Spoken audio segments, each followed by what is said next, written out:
Hello बच्चों, चलिए प्रश्न को देखते हैं। कह रहा है एक्स का वह मान ज्ञात कीजिए जिसके लिए फलन एफ एक्स बराबर 3 x की घात 2 - 1 और फलन जी एक्स बराबर 3 + x समान है। तो दिए गए प्रश्न के लिए हमारे पास जो मुख्य अवधारणा है, मुख्य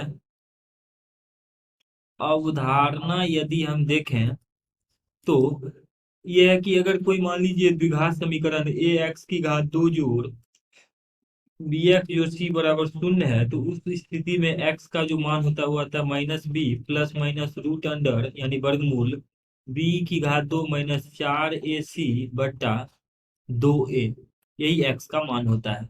अब देखिए यहाँ पर जो प्रश्न में कह रहा है कि फलन एफ एक्स और जी एक्स समान हो, तो यानी एफ एक्स बराबर जी एक्स दिया गया है। अब यहाँ से एक्स का मान हमें निकालना है। तो एफ एक्स का मान है 3 x की घात 2 - 1 बराबर, और जी एक्स का मान यहाँ पे 3 जोड़ एक्स दिया गया है।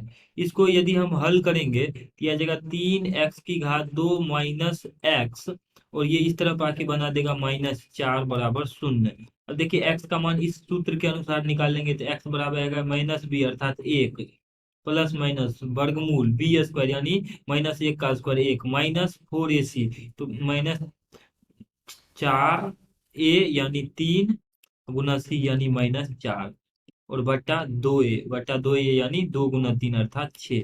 तो इसको और अगर हम सरल करके लिखें तो ये आ जाएगा यहाँ से एक्स बराबर 1 प्लस माइनस, और यहाँ पे 4 × 3 = 12 = 48, तो 48 प्लस का आएगा क्योंकि माइनस माइनस प्लस का, 48 जोड़ 1 49, और 49 का वर्गमूल आ जाएगा 7, और बट्टा में ये आ जाएगा 6। तो धनात्मक चिन्ह लेंगे हम यहाँ से, तो हमारे पास एक्स का मान आ जाएगा 7 जोड़ 1 तो 8, 8/6। और जब हम यहाँ से ऋणात्मक चिन्ह लेंगे तो -7 जोड़ 1 तो -6/6, यानी एक्स का दो मान यहाँ से आ रहा है हमारे पास। तो एक्स का एक मान आ जाएगा यहाँ से 4/3, और एक्स का दूसरा मान आ जाएगा यहाँ पे -1। यानी कह रहा है प्रश्न में कि एक्स का वह मान ज्ञात कीजिए जहां पे फलन एफ एक्स जी एक्स के बराबर है। तो एक्स के वो दो मान एक्स बराबर -1 और एक्स बराबर 4/3 है, जो जहां पे फलन एफ एक्स और जी एक्स आपस में समान है, और यही हमें दिए गए प्रश्न में निकालना था। आशा करते हैं कि इस प्रश्न का हल आपको समझ में आया होगा। धन्यवाद।